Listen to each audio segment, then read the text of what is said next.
같이 볼 말씀은 마태복음입니다. 16장 21절부터 25절입니다. 제가 전체를 봉독하고 마지막 25절만 다 같이 읽도록 하겠습니다. 이때로부터 예수 그리스도께서 자기가 예루살렘에 올라가 장로들과 대제사장들과 서기관들에게 많은 고난을 받고 죽임을 당하고 제3일에 살아나야 할 것을 제자들에게 비로소 나타내시니 베드로가 예수를 붙들고 항변하여 이르되 주여 그리 마옵소서, 이 일이 결코 주께 미치지 아니하리이다. 예수께서 돌이키시며 베드로에게 이르시되 사탄아, 내 뒤로 물러가라. 너는 나를 넘어지게 하는 자로다. 내가 하나님의 일을 생각하지 아니하고 도리어 사람의 일을 생각하는도다 하시고, 이에 예수께서 제자들에게 이르시되 누구든지 나를 따라오려거든 자기를 부인하고 자기 십자가를 지고 나를 따를 것이니라. 다 같이 읽겠습니다. 누구든지 제 목숨을 구원하고자 하면 잃을 것이요 누구든지 나를 위하여 제 목숨을 잃으면 찾으리라. 아멘. 네, 오늘 말씀의 제목은 십자가를 통과하는 신앙입니다. 예수님은 훈련의 대가이십니다. 그래서 예수님이 이런 인간적인 어부, 인간적으로 보기에 너무나 연약한 어부와 사리들을 훈련하셔서 영적인 복음의 계승자로 변화시키시는 분이 바로 우리 예수님이 되십니다. 근데 훈련하시는 예수님의 이러한 예수님을 머리로 한 이러한 예수 그리스도의 공동체, 또 우리라고도 할 수 있죠. 예수님을 머리로 한 예수 그리스도의 이 제자 공동체에는 훈련이 있는데 그 훈련의 특징이 있습니다. 그 훈련의 특징이 뭐냐면 연약함이 많이 드러난다는 겁니다. 그래서 잘하는 것들도 성경에서는 제자들이 잘하는 것들도 많이 나와요. 여러분들 제자들이 잘하는 게 기억나시죠? 제자들이 특별히 얼마 전에 베드로가 무리를 걸은 그 내용을 우리가 말씀으로 봤습니다. 무리를 걷기도 하고 또 믿음의 어떤 고백들도 하기도 하고 잘한 점들도 성경에서 많이 나오지만 사실 여러분 제자들이 잘한 것이 많이 기록되어 있을까요? 잘 못한 것이 더 많이 기록되어 있을까요? 잘 못하고 연약한 점들이 더 많이 성경에는 기록되어 있습니다.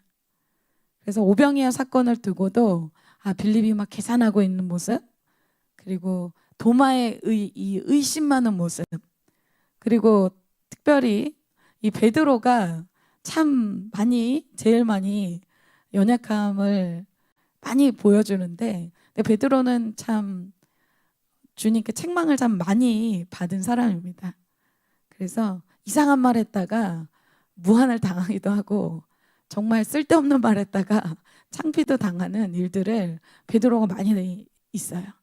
그래서 이 제자들의 이 모습 속에 베드로는 무리를 걸었지만 또 물에 빠지기도 하고 또 엘리야와 모세를 보는 이런 놀라운 변화산의 체험도 했지만 여기서 초막셋을 짓고 싶습니다. 이상한 얘기를 하는 그러한 모습도 보여줍니다.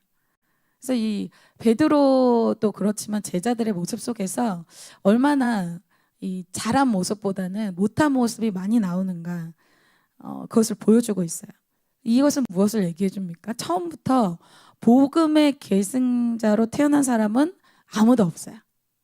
제자들은 완벽해서 쓰임받은 것이 아니라 자기 안에 그런 연약함, 그런 찌꺼기들이 다 인정되고 또 그것이 드러나고 훈련받고 그것이 회개되고 깨끗해졌기 때문에 그들이 쓰임받은 것입니다.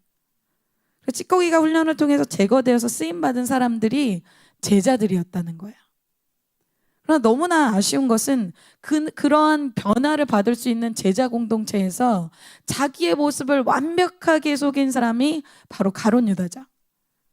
그래서 가룟 유다가 예수님을 입맞춤으로 파는 그 순간 그때까지 사실 가룟 유다의 진심, 본심, 본마음, 본실체를 아는 사람이 아무도 없었어요.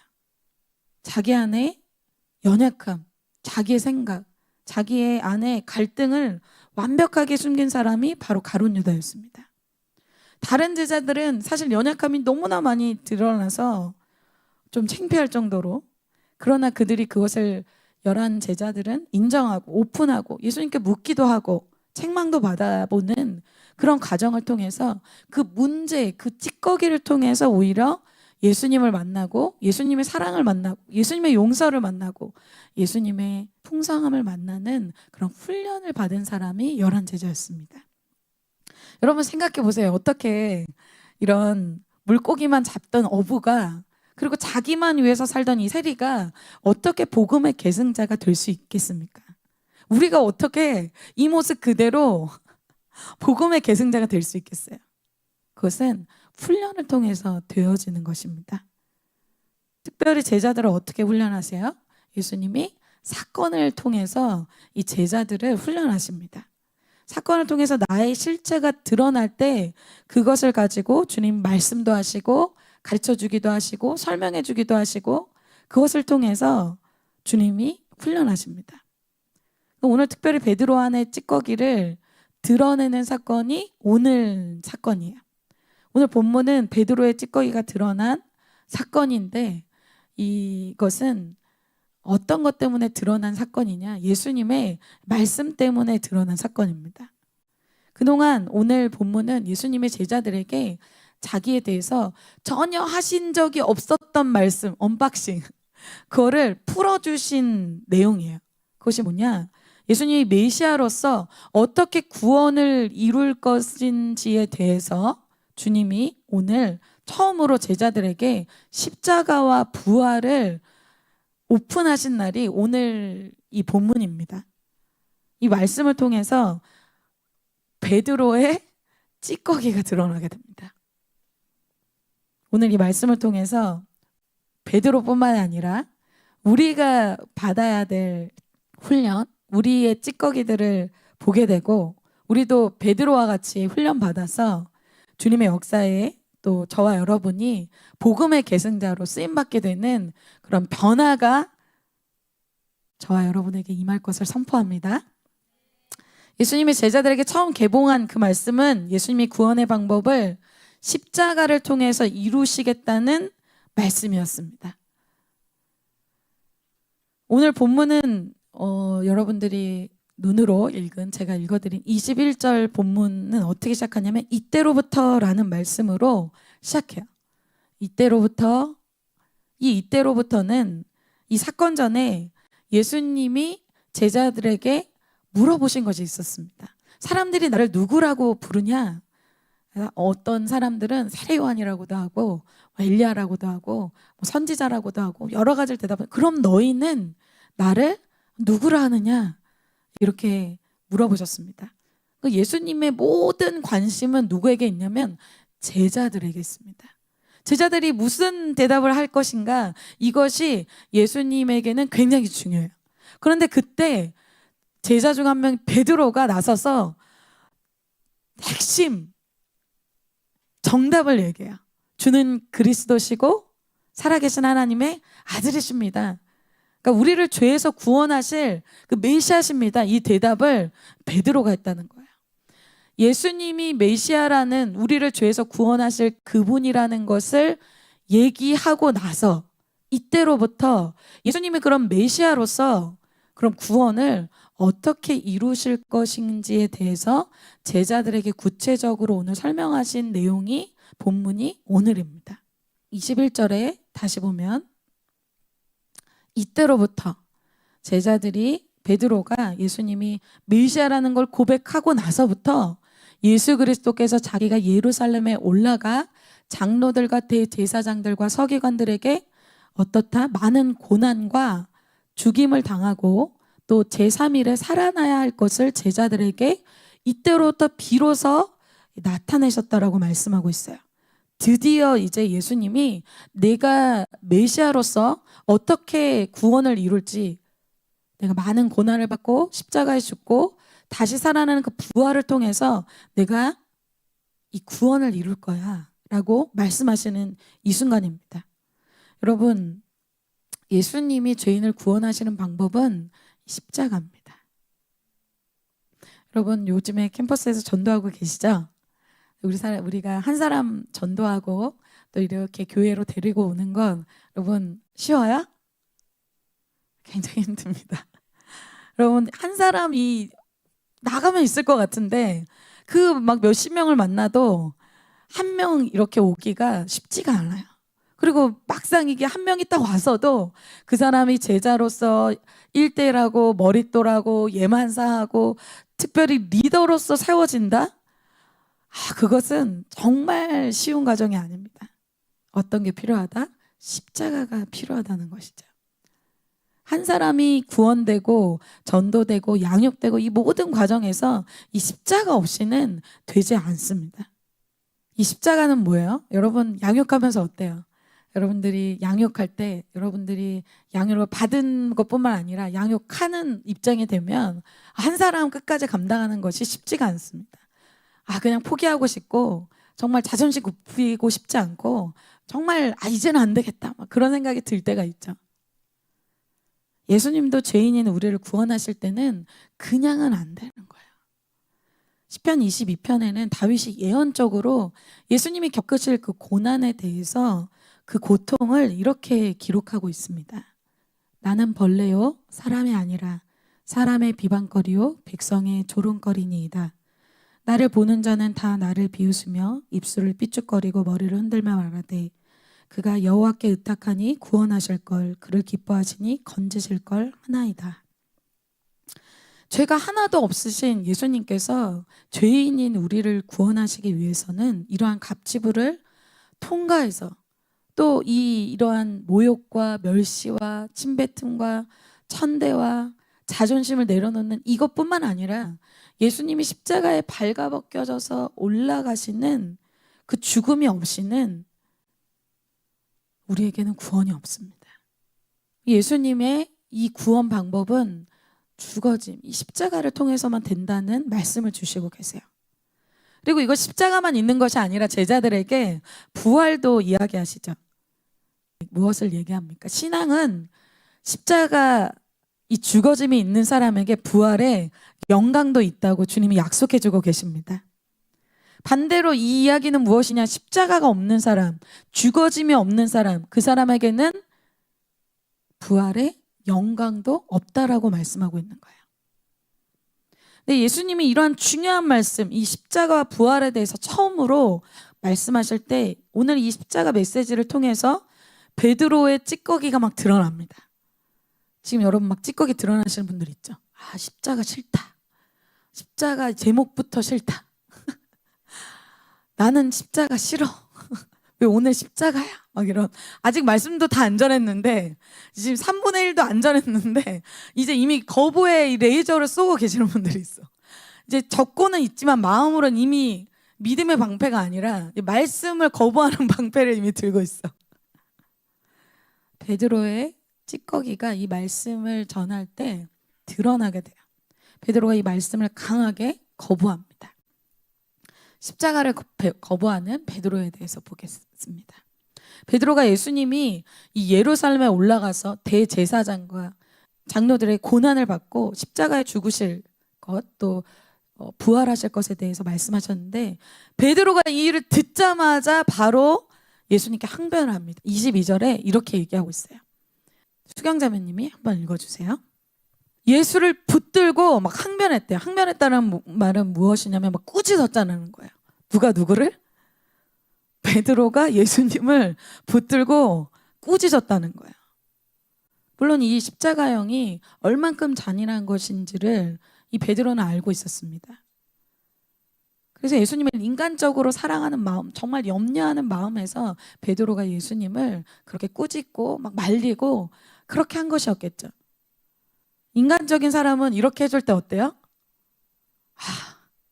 마음이 막 따뜻해지죠. 너무 고맙죠.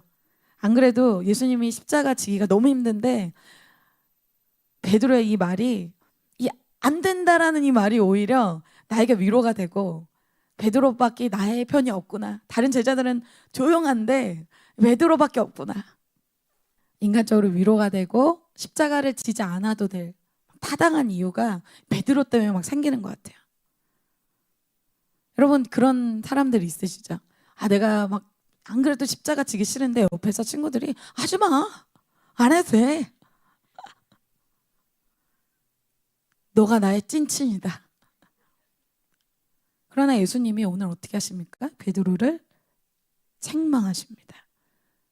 베드로를 책망하시는 예수님이에요. 그러나 오늘 먼저 보기 원하는 것은 오늘 본문 바로 직전에 무슨 일이 있었냐면 아주 바로 직전이에요. 몇 초 전이에요. 뭐 되게 며칠이 지나서 사건이 아니라 이 대화 바로 직전에 무슨 일이 있었냐면 예수님이 이 베드로를 엄청나게 칭찬하신 사건이 있었어요. 자, 마태복음 16장, 오늘 같은 장 16절에서 18절에 이런 말씀이 있죠. 시몬 베드로가 대답하여 이르되 주는 그리스도시요 살아계신 하나님의 아들이시니이다. 아까 이렇게 고백했다 그랬잖아요. 그럴 때 예수님이 어떻게 했어요? 예수께서 대답하여 이르시되 바요나 시몬아, 내가 복이 있다. 너 정말 대박이다. 이를 내게 알게 한 이는, 이건 너무 특별한 건데 이걸 알게 한 것은 혈육이 아니라 하늘에 계신 나의 아버지다. 또 내가 내게 이르노니 너는 베드로라. 갑자기 베드로, 이 반석이란 뜻인 베드로 이름을 주시면서 이 반석 위에 내 교회를 세우리니 음부의 권세가 이기지 못하리라. 19절은 읽지 않았지만 내가 천국의 열쇠를 너에게 주겠다. 엄청난 축복을 막 제자들 앞에서 베드로를 막 높여준 거예요. 베드로 어깨가 엄청 올라갔겠죠. 이거 아무도 모르는 걸 내가 딱 얘기한 거예요. 베드로의 예수님을 이 고백하는 고백을 들으시고 예수님이 엄청나게 이 베드로를 칭찬해 주셨습니다. 그런데 오늘 바로 이 예수님이 십자가 부활을 얘기하셨을 때 이 십자가 말씀 앞에서 베드로의 이 훈련 받아야 될 부분, 이 찌꺼기들이 올라올 때 예수님이 베드로를 바로 또 책망하세요. 22절에 23절에 예수님이 이렇게 얘기하십니다. 예수께서 돌이키시며 베드로에게 이르시되 사탄아, 내 뒤로 물러가라. 너는 나를 넘어지게 하는 자로다. 이렇게 말씀하셨어요. 베드로를 베드로야 이렇게 부르지도 않았어요. 베드로 어떻게 불렀어요? 사탄아. 여러분, 제가 여러분 중에 누가 한 명한테 사탄아 이러면 여러분 바로 여기 나가겠죠. 아니, 이 간사님 뭘 잘못 드셨나? 정말 심하네.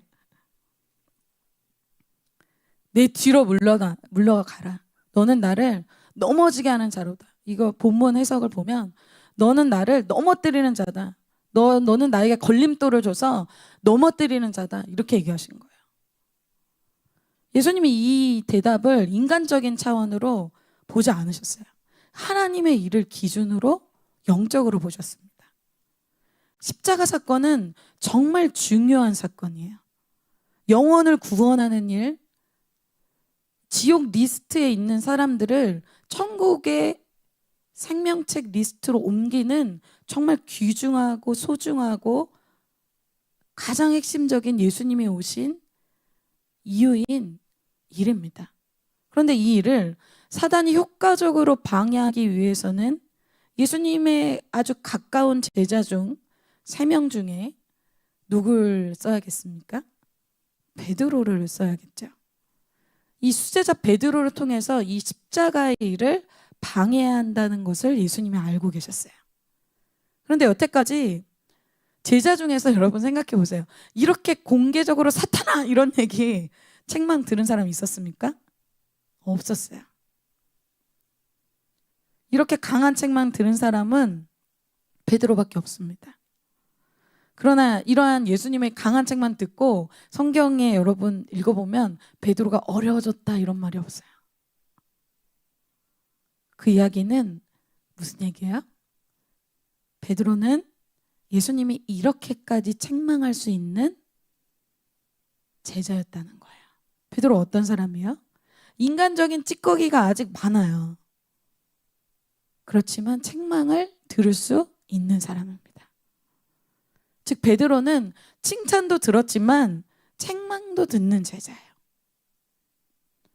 목자와 양의 관계로서 예수님과 베드로의 이 모습은 우리에게 모델이 되어집니다. 이 예수님과 베드로의 모습은 인간적인 관계가 아니라 영적인 관계, 인격적인 관계를 보여줘요. 우리는 인격적인 관계와 인간적인 관계를 헷갈릴 때가 많아요. 여러분, 인간적인 관계와 인격적인 관계는 뭐가 다를까요? 제가 이것 때문에 정말 많은 시간을 고민했었어요. 여러분, 이사야에서는 백성들이 선지자에게, 선견자들한테 그렇게 얘기해요. 우리에게 바른 말을 하지 말라. 우리에게 팩트를 얘기하지 말라. 우리에게 예언하지 말라. 이렇게 얘기해요. 무슨 말을 해줘라? 부드러운 말을 해줘라. 팩트 얘기하지 마라. 예언하지 마라. 거짓된 거라도 부드러운 걸 얘기해줘라. 그러나 여러분, 정말 무서운 게 뭐예요? 요즘에 로마서 말씀 저희가 보고 있잖아요. 로마서 말씀에 제일 무서운 말씀, 저는 그 말씀이 너무 두렵더라고요. 죄를 짓는데 하나님이 어떻게 하신다? 내버려 두신다는 거예요. 상관하지 않으신다는 거예요. 제일 무서운 게 뭐예요? 내가 죄 짓고 있는데, 내가 사단의 길로 가고 있는데, 내가 지옥 가고 있는데 그 길에서 아무 말 안 하는 거예요. 내가 낭떠러지로 가고 있는데, 내가 도로 4차선 도로에 막 걸어가고 있는데 아무 말도 안 하는 거예요. 죽게 내버려 두는 거예요. 그게 사랑입니까? 그게 인격적인 겁니까? 히브리서에, 신명기에, 잠언에 곳곳에 하나님이 사랑하시는 자에게, 하나님의 아들 같은 자에게 어떻게 하신다? 책망하신다라고 나와 있어요. 베드로와 예수님은 어때요? 영적인 관계에서 나의 연약함을 책망받을 수 있는 관계예요. 베드로는 예수님에게 정말 특별한 제자입니다. 베드로가 예수님을 사랑한다는 것을 예수님도 아셨어요. 이 책망도 베드로를 향한 그 예수님의 사랑입니다. 사랑하니까 책망할 수 있어요. 베드로가 이 예수님을 말릴 때 이 심정을, 예수님을 사랑하는 것도 알고 있었지만, 그러나 예수님은 베드로의 이 인간적인 부분, 아직 훈련되지 않은 이 사단이 쓰는 이 찌꺼기를 짚고 넘어가십니다. 책망하신다는 거예요. 그래서 우리가 하나님의 뜻과 반대되는 것을 권면하고 어떤 사람이 이야기할 때, 그것을 또 강하게 우리에게 밀어붙일 때 우리가 어떻게 하라고 말씀하고 계신 겁니까? 하나님의 뜻과 반대되는 어둠의 일들을 우리에게 얘기하는 그 사람에게 참여하지 말고, 그것에 동의하지 말고 주님이 도리어 책망하라고 말씀하고 있어요. 에베소서 5장 11절에 이렇게 말씀하고 있습니다. 다 같이 한번 읽어볼까요? 시작. 너희는 열매 없는 어둠의 일에 참여하지 말고 도리어 책망하라. 여러분, 우리가 잘못된 것은 알지만 인간적인 관계가 상할까 봐 어때요? 그 관계가 어려워질까 봐 하나님의 뜻이 아닌 것인지를 알면서도 인간적인 관계 때문에 말을 못할 때가 있어요. 그러나 예수님은 영적인 목자로서 오히려 이 사건을 통해서 베드로 안에 남아있는 찌꺼기들을 제거하세요. 어떤 찌꺼기일까요? 베드로 안에 사람의 일을 생각하는 그 찌꺼기를 주님이 드러내십니다. 베드로 안에 사람의 일을 생각하는 찌꺼기가 남아있어요. 예수님 베드로를 책망하시고 베드로 안에 이 영적인 진단, 너가 지금 네 안에 무엇이 있다라는 것을 정확하게 말씀을 주십니다. 23절 모세 학사님이 한번 읽어주세요. 아멘. 이 학기 개강 예배 말씀서부터 주님이 계속 생각에 대해서 주님이 말씀을 주고 계세요. 사단이 우리를 쓰는 그 통로, 지금 사단이 베드로를 흔들고 있는, 베드로를 쓰고 있는 통로가 이 생각이에요. 왜? 주님은 행동을 바꾸라고 안 하고 뭘 얘기하십니까? 너의 지금 행동 근본 그 원인이 뭐냐? 너의 인간, 사람 중심적인 이 사람의 일을 생각하는 이 생각 때문이다 라고 말씀하고 있는 거예요. 내 안에 무슨 생각을 갖고 있는지 그냥 있을 때는 몰라요. 우리가, 목사님이 너무 많이 예화를 드셨지만, 우리가 우리 몸 안에, 우리 머리 안에 어떤 무엇을 담고 있는지는 그냥 가만히 있을 때는 몰라요. 왜냐하면 그것이 가라앉아 있기 때문에 깨끗한 물처럼 보여요. 그런데 어느 날 사건을 통해서, 말씀을 통해서 그 통을 다 건드리면 그 안에 있는 내 생각, 내 마음, 내 본심, 내 진심, 이것들이 다 올라와요. 없었던 게 아니라 원래 있었던 건데 그동안은 드러나지 않은 거죠. 십자가라는 메시지를 예수 그리스도께 선포하시는 그 순간 내 실체, 내 마음의 깊은 곳에 있는 생각, 이것이 올라오기 시작해요. 십자가를 거부하는 인간적이고 세상적인 이 찌꺼기들이 막 올라오는 거예요. 여러분 말씀 들을 때 그 찌꺼기를 느끼시죠? 아, 그거 싫어하는 내 찌꺼기가 그 십자가라는 메시지 앞에 다 올라오는 거예요. 베드로의 생각 속에 하나님의 일을 생각하지 않았다고 해요. 인간, 사람의 일을 생각했다고 해요. 나 중심적인, 인간 중심적인, 세상적인 그런 생각이 아직 베드로 안에 뿌리 깊게 박혀 있는 거예요. 십자가를 지지 말라는 육신의 강한 자아들이 올라오고 있는 거예요. 여러분 그런데 이 타이밍은 어떤 타이밍이에요? 영적으로 예수님이 십자가를 지시는 사건을 통해서 엄청난 영혼 구원을 앞두고 있는 중요한 시즌이에요. 그리고 그것을 통해서 부활하실 것을 처음으로 오픈한 시간이죠. 그 놀라운 타이밍에 베드로의 지금의 하는 일은 하나님의 일을 멈추게 하고 막게 하고 반대하고 반대편에 서 있는 거예요.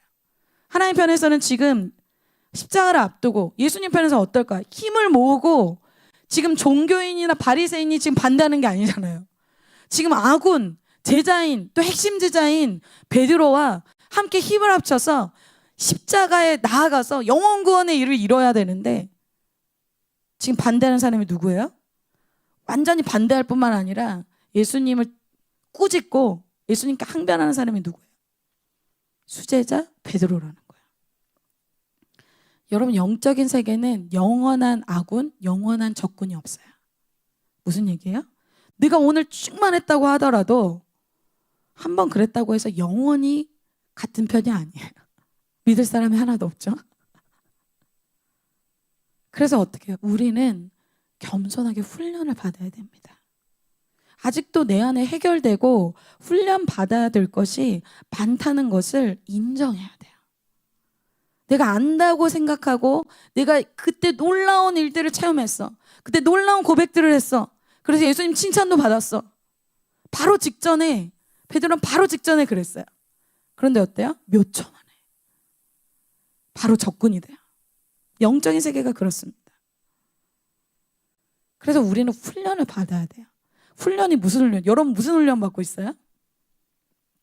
목사님이 우리가 훈련 받을 때 어떤 훈련을 받는다고 얘기해 주죠. 영과 육의 부등호의 훈련을 받아요.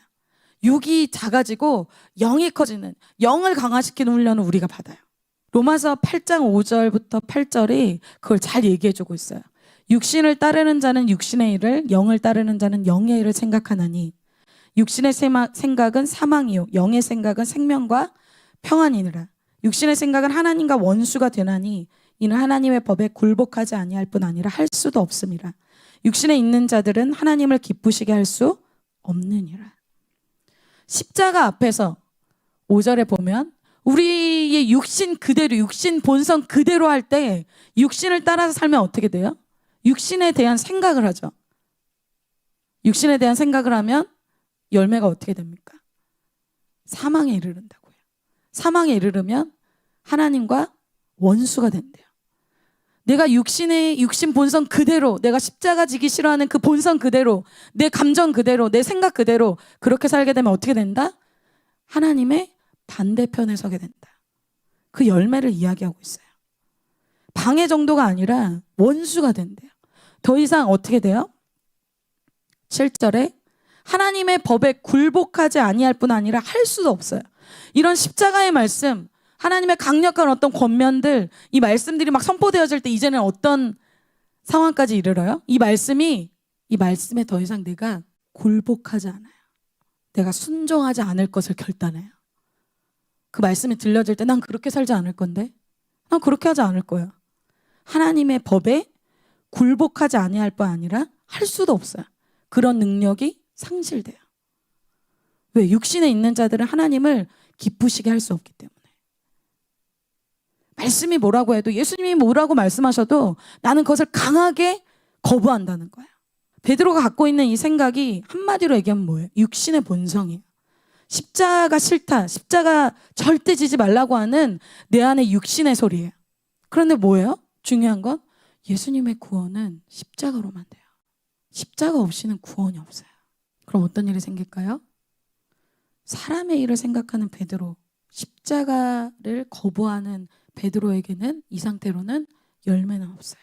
열매만 없으면 좋을 텐데 철저하게 나 자신만을 위해서 사는 그런 삶이 됩니다. 사단이 그렇게 얘기하잖아요. 너를 위해서 살아. 네 인생을 어떻게 하려고. 이제 너를 위해서 살아야지. 배와 금을 예전에 버렸잖아. 이제 너를 위해서 살아. 하나님의 일, 지금 구원의 역사가 엄청나게 이루어져야 되는데 아직 시작도 안 됐는데 하나님의 일과는 완전히 정반대의 생각을 베드로가 하고 있는 거예요. 근데 중요한 건 뭘까요? 베드로가 이러한 문제가 나타났다고 해서 예수님이 베드로를 포기하지 않으신다는 거예요. 이 사건으로 예수님은 오히려 어떻게 합니까? 베드로와 이 제자들 안에 있는 이 인간적인 본성, 육신적인 본성, 나를 위해 살고자 하는 본성, 이기적인 자아, 이것들을 훈련하십니다. 어떤 훈련으로 이것을 돌파하고 있는지를 오늘 주님이 말씀해 주세요. 주님은 말씀만 하시는 분이 아니죠. 주님은 목자로서 양들에게 앞서 가셔서 어떻게 그것을 돌파하는지 먼저 보여주시는 목자세요. 여러분, 주님이 그 길을 따라오라고 얘기하십니다. 여러분, 따라갈 수는 있겠죠? 내가 혼자 하는 것이 아니라 주님이 앞서 가신 그 길은 따라갈 수 있겠죠? 우리가 마지막으로 보고자 하는 것은 제자들이 따라가야 할 예수님의 길입니다. 제자는 예수님이 가신 길을 따라가는 사람들입니다. 베드로뿐 아니라 제자들에게 이렇게 말씀하십니다. 이에 예수께서 제자들에게 이르시되 누구든지 나를 따라오려거든 자기를 부인하고 자기 십자가를 지고 나를 따를 것이니라. 제자들은 예수님을 구주로 정말 믿는 사람들이에요. 예수님이 나의 인생의 유일한 구원자라는 것을 믿는 사람들이에요. 여러분 그걸 믿으세요? 제자들이 예수님 따라가는 삶을 결단한 사람들이라는 거예요. 그러려면 새로운 스타일이 필요하다. 자기를 부인하고 자기 십자가를 지는 예수님 스타일로 변화되지 않으면 안 돼요. 즉 베드로의 이전의 스타일, 내 육신적으로 하는 스타일, 사람의 일을 생각하는 스타일, 예전 스타일대로 생각하고 말하고 행동하는 그 예전 스타일대로 가면 어떻게 된다? 십자가를 만날 때마다 난리가 나는 거예요. 죽어져야 할 때마다, 십자가의 사건이 있을 때마다 예수님의 가신 그 길에 반대편에 선다는 거예요. 항상 반대편. 같이 길을 가는 게 아니라 예수님을 넘어뜨리는 그 일에 쓰임받는. 사건이 생길 때마다 어렵다, 힘들다. 계속 이야기가 나. 왜? 내 스타일이 안 바뀌기 때문에. 이제 예수님이 가신 길을 따라오려거든 그 예수님의 스타일대로 너가 바뀌어야 된다. 그것을 말씀하고 있습니다. 자기 부인과 자기 십자가의 삶을 예수님이 먼저 가셨어요. 예수님이 그것을 보여주고 계십니다. 이 두 가지를 보겠습니다. 첫 번째는 자기 부인이에요. 예수님이 제자들보다 앞서서 먼저 가신 길이 어떤 길이에요? 자기 부인의 길이라고 얘기하고 있어요. 다시 24절 한번 보여주실래요? 예수께서 제자들에게 이르시되 누구든지 나를 따라오려거든 자기를 부인하고 이렇게 말씀하고 있어요. 예수님이 이 땅에 오실 때 예수님 태어나시는 것부터 자기 부인이에요. 나사렛에 나셔야 돼요. 무명의 사람으로 목수로 30년간 보내야 돼요. 아기로 태어나시고 우리와 똑같이 인간으로 주님이 보내셨어요. 여러분 그 말은 뭐예요? 예수님도 아까 시편에 고백한 대로 억눌림을 당하고 억울한 일을 당할 때, 벌레 취급을 당할 때 주님이 아무런 감정도 없으신 분이 아니라는 거예요. 예수님이 침뱉음을 당할 때 감정이 상하고 자존심이 상하고 힘들고 어렵다는 거예요. 그리고 온몸에 머리부터 발끝까지 찢기고 찔려야 되는 피가 나는 그 가운데서 육신의 고통을 다 하나 느끼셔야 돼요. 예수님이 나중에 시편에 보면 내 뼈를 셀 수 있을 정도다. 고통이 너무 커서 뼈 하나하나를 셀 수 있을 정도로 너무 고통스럽다고 하셨어요.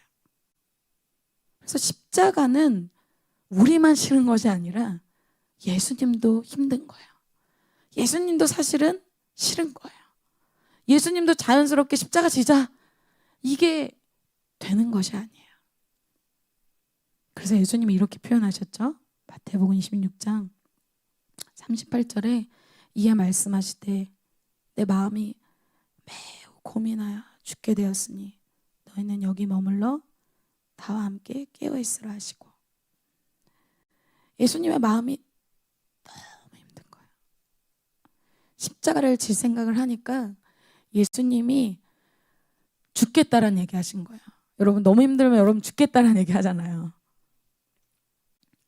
내가 너무 고민이 돼서 죽을 것 같다. 그렇게 얘기한 거예요. 그때 우리 어때요? 너무 어려워. 너무 죽을 것 같아요. 그럼 여러분 어때요? 잠수 타잖아요. 혼자 있잖아요. 이대하잖아요. 막 먹잖아요. 그런데 예수님 스타일은 어때요? 예수님 그때 어디로 가요?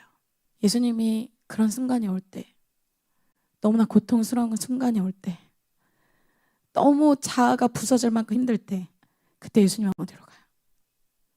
겟세마네로 가요. 여러분 우리는 잘 포기하잖아요. 근데 예수님 포기하면 어떻게 되는 거예요? 우리는 지옥에 있어야 되는 거예요. 예수님 포기하면 우리는 다 지옥행이에요.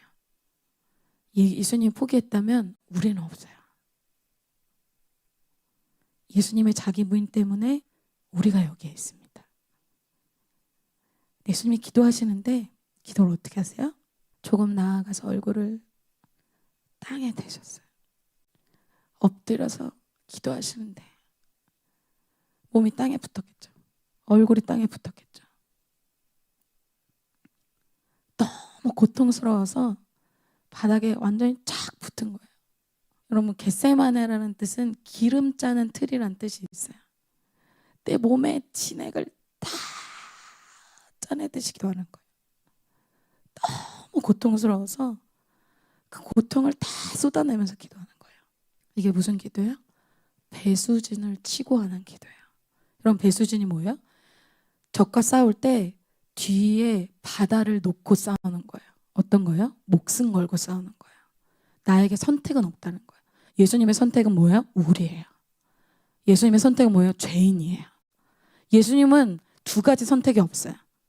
예수님의 선택은 바로 여러분이에요. 그래서 예수님이 이 겟세마네에서 땀방울이 핏방울이 될 때까지 기도해요. 3번 짜내는 기도를 하는 거예요. 여러분 우리 요즘에 기도 어때요? 여러분은 기도 어때요? 제자들이 그렇게 기도했잖아요. 졸다가 일어났다가 졸다가 일어났다가. 그런 기도로는 영적인 싸움의 돌파가 안 된다는 거예요. 생명을 드리는 기도, 정말 짜내는 기도, 돌파하기 위해서 목숨을 거는 기도를 통해서 생명이 살아나는 일들이 일어납니다. 그래서 우리가 기도할 때 간절하게 육을 치는 기도를 해야 된다는 거예요. 완전히 엎드러져서 배수진을 치고 하는 기도를 우리가 해야 된다는 거예요. 기도할 때 졸리면 자고 영적 전투하지 않으면서 자기 부인하지 않으면서 그냥 뭐 이 시간 채우면 되겠지. 아무 일도 안 일어나요. 여러분 느끼시잖아요. 그렇게 기도하고 집에 돌아갈 때 어때요? 그냥 내 마음 계속 공허하고 내 문제 계속 해결 안 되고 계속 그런 상태로 있는 거예요. 왜? 돌파가 안 됐으니까. 예수님 스타일로 기도하지 않으니까. 예수님의 이 기도 스타일, 자기의 육신과 생각을 부인하고 기도할 때 어떻게 돼요? 기도 통해서 돌파가 일어납니다. 이 기도가 끝날 때는 예수는 완전히 다른 사람이 된다는 거예요. 우리에게도 이런 역사가 일어나게 될 줄 믿습니다. 자기를 부인한다는 그냥 이렇게 부인해야지, 그냥 하면 안 되지, 그렇게 하면 안 되지, 그게 아니에요. 기도를 통해서 영적인 돌파를 일어나신다는 거죠. 자기를 부인하는 게 뭐예요? 기도의 겟세마네로 가는 거예요. 배수진을 치는 거예요. 응답될 때까지. 내 감정과 내 생각이 변화될 때까지 육신을 쳐서 기도하는 것입니다. 여러분 그렇게 하실 수 있겠어요?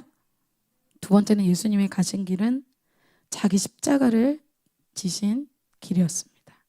24절에 다시 이에 예수께서 제자들에게 이르시되 누구든지 나를 따라오려거든 자기를 부인하고 자기 십자가를 지고 나를 따를 것이니라. 여러분, 십자가는 죽는 것이에요. 예수님이 먼저 앞서가셔서 죄인들을 위해서 실제로 죽으셨어요. 여러분, 신앙할 때 죽지 않고는 사실 할 수 있는 게 없어요. 여러분, 큐티 하나 하는 거, 전도하는 거, 여러분 이렇게 봉사하는 거 죽어지지 않고는 할 수 없죠. 그래서 죽어지지 않는 사람 다 이거 안 하잖아요. 큐티 안 하고 전도 안 하고 1대1 받긴 하지만 하진 않잖아요. 왜? 죽어지기 싫으니까. 그래서 한 번도 죽어져 본 적 없는 사람, 미랄이 썩어져서 죽어야 되는데 하늘 그대로 계속 있는 사람, 1학년 상태 그대로, 4학년 상태 그대로, 학사 그 상태 그대로, 공동체 안에서 죽어본 적이 없는 사람은 하늘 그대로 있는 거예요. 고고하긴 하죠. 변화가 없는 그 상태. 영혼에 대해서 죽어본 적이 없는 사람, 기도로 죽어본 적이 없는 사람, 자기 생각에 대해서 죽어본 적이 없는 사람, 자기 학점에 대해서 죽어본 적이 없는 사람, 자기 자존심에 대해서 죽어본 적이 없는 사람, 그 상태 그대로 있는 거예요. 변화가 없어요. 그 문제 그대로 어려워요. 근데 그 상태 그대로 있으면 막 행복하고 그 사람이 가장 십자가 안 지니까 안 죽어졌으니까 막 편해요? 그렇지 않죠. 주님 공평하십니다. 그 사람은 우울하고 공허하고 혈긴하고 슬퍼요. 왜 그럴까요? 자기 마음대로 사는데 자기 원하는 대로 살잖아요. 근데 왜 그럴까요? 십자가 없는 곳에는 주님 주신 기쁨도 없습니다. 왜? 십자가가 없기 때문에 부활도 없는 거야. 그런데 반대로 죽어지는 사람, 내가 영혼을 위해서 한번 죽어져 보고 내 시간을 들여보고 내 물질을 들여보고 내 육신적인 생각에서 죽어져 보고 내 손해볼 거 좀 감당해보고, 이런 사람들에게 어떤 게 있어요? 이상하게 기쁨이 있어요. 이상하게 돌파가 있어요. 이상하게 되어지는 게 있어요. 주님이 주신 감동이 있어요. 열매가 있어요. 변화가 있어요. 그래서 제가 공동체 멤버들을 볼 때 이 사람 정말 이것만 정말 변화되면 좋겠는데 그거에서 죽어지지 않는, 한 번도 변화되지 않고 정말 그거 하나 못 내려놔서 죽어지지 않는 사람 너무 아쉬워요. 주님이 저를 볼 때도 그렇겠죠. 24절을 다시 보면 주님이 이렇게 말씀하시죠. 자기 십자가를 지고 나를 따를 것이니라. 이 따를 것이다 라는 이 말은 과거가 아니라 시제가 현재 명령어예요. 과거에 내가 하나님 그렇게 따르지 않았습니까? 내가 배와 금을 막 그렇게 하고 따르지 않았습니까? 과거가 아니라 지금. 너 지금 십자가 지고 있냐? 이게 한두 번 따라가는 정도가 아니라 지속적으로 끊임없이 쫓아오라는 명령이에요. 주님, 제가 과거 해봤어요. 몇 번 죽어졌잖아요. 과거가 아니라 지금 해야 돼요. 내려놓은 십자가 다시 들고 일어나야 돼요. 십자가가 있어서 힘든 게 아니라 십자가를 안 지려고 하니까 힘든 거예요. 우리의 부르심은 예수님의 길을 가는 길을 따라가는 제자로서 부르심이에요. 제자의 길은 십자가의 길이에요. 어떻게 여러분 신앙하면서 좋은 것, 편한 것, 안 힘든 것, 나에게 유익이 되는 것만 하겠어요? 예수님이 그러한 인생을 안 살았는데 제자인 내가 그런 삶을 살겠다? 전혀 다른 길을 가는 거예요. 신앙은 예수님만 십자가 지고 나는 꽃길만 이제 걷겠다? 그것이 아닙니다. 갈라디아서 2장 20절에 이렇게 얘기하고 있어요. 다 같이 한번 읽어볼까요? 시작. 내가 그리스도와 함께 십자가에 못 박혔나니 그런즉 이제는 내가 사는 것이 아니요 오직 내 안에 그리스도께서 사시는 것이라. 이제 내가 육체 가운데 사는 것은 나를 사랑하사 나를 위하여 자기 자신을 버리신 하나님의 아들을 믿는 믿음 안에서 사는 것이라. 아멘. 은혜 받은 우리가, 예수님의 십자가의 이 보혈의 은혜를 받은 우리가 어떤 삶을 살아야 된다. 이제 내 육신으로, 내 감정으로 내가 원하는 대로 사는 게 아니라 이제 그 과거의 옛사람을 십자가에 못 박는 삶, 나를 위해서 살지 않고 이제는 그 옛사람을 다 십자가에 못 박고 이제는 예수님이 가진 그 길을 같이 따라가는 사람이 제자의 삶이에요. 그렇게 할 때 주님이 어떻게 하세요? 하나님의 아들을 믿는, 이제는 믿음 안에서 사는 거래요. 그렇게 믿음 안에서 내가 살아갈 때 예수 그리스도께서 우리의 인생을 책임지시고 돌보시고 돌파를 주시고 변화를 주십니다. 여러분이 가장 많이 변화됐을 때가 언제였어요? 여러분 계산하고 재고 따지고 안 하고 싶은 걸 안 하고 그럴 때였어요? 아니면 여러분 말씀에 그냥 내 나를 던져봤을 때 그때였어요? 내가 주님의 말씀에 나를 던지면 주님이 나의 인생을 책임져 주십니다. 문제는 뭐예요? 내가 던지지 못하고 있는 거. 내가 십자가 지지 않는 거. 내가 계산해서 할 것만 하는 거. 그 종교적인 삶이 나의 인생의 형통, 나의 인생의 다음 단계를 가로막고 있는 거예요. 그렇게 자기를 부인하고 십자가 지는 사람의 삶이 망합니까? 망하지 않아요. 부자와 나사로의 삶에 그렇게 말씀하고 있어요. 부자에게 그렇게 너는 살았을 때 좋은 것을 받았지 않았냐? 나사로는 고난을 받았으니 주님이 다 기억하신다는 거예요. 얼마 전에 우리가 심는 대로 거둔다는 말씀 우리 지연 학생님이 전해주셨어요. 우리가 무엇을 심는가에 따라서 주님이 공평하게 걷게 하세요. 25절에 이렇게 말씀하고 있습니다. 누구든지 제 목숨을 구원하고자 하면 잃을 것이요 누구든지 나를 위하여 제 목숨을 잃으면 찾으리라. 이제 내 목숨 위해서 내 삶 위해서 내 삶 챙길 거예요. 그런 사람에게 어떻게 할 것이다? 너의 목숨을 잃을 것이다. 그런데 나와 복음, 주님을 위해서 내가 주님의 일을 위해서, 주님의 역사를 위해서, 영혼을 위해서 나의 삶을 드린 사람에게 어떻게 할 것이다? 더 생명을 얻게 될 것이다. 말씀하고 있어요. 그래서 여러분 우리의 삶에 사실 목숨까지 지금 내놓으라는 그런 사건은 사실 없죠. 근데 우리의 십자가, 내가 죽어져야 될 아주 작은 것, 나의 시간일 수 있고 내 학점일 수 있고 내 영광일 수도 있고 내 자존심일 수도 있고 사람마다 그것은 다 달라요. 자기 십자가가 있습니다. 자기가 죽어져야 될 영역이 있어요. 자기가 떠나야 될 영역이 있어요. 자기가 일어나서 실로암으로 가야 되는데 그 일어날 영역이 있어요. 세상적인 야망, 성공, 자존심 이러한 모든 것 내려놔야 돼요. 십자가에 못 박아야 돼요. 십자가에 못 박는 사람에게 부활의 영광을 주님은 주십니다. 결론이에요. 제자들은 완벽한 사람이 아니었어요. 찌꺼기가 아주 많은 사람이었어요. 오늘 베드로의 이 인간적인 찌꺼기를 주님이 드러내시죠. 책망하십니다. 베드로는 십자가를 이 메시지가 전해질 때 거부하는 것을 선택했고 그것을 주님 앞에 강하게 얘기했죠. 근데 주님이 오늘 무엇을 얘기하십니까? 과거의 이런 인간적인 방법, 인간적인 스타일대로 살아온 너의 삶 오늘 정리해라. 예수님의 스타일로 자기를 부인하고 자기 십자가를 지는 길을 따라가 보시기를 축복합니다. 그것을 한번 오늘 기도하시면서 여러분 결단해 보세요. 2022년 3개월도 안 남았어요. 이 기간 동안 여러분의 죽어지지 않아서 고고하게 살아서 아무것도 일어나지 않는 그런 인생, 한 번은 죽어서 한 번은 포기하고 한 번은 드러나서 새로운 인생 살게 되는 복음의 계승자로 새롭게 변화되는 저와 여러분이 되게 하실 주님을 찬양하고 선포합니다.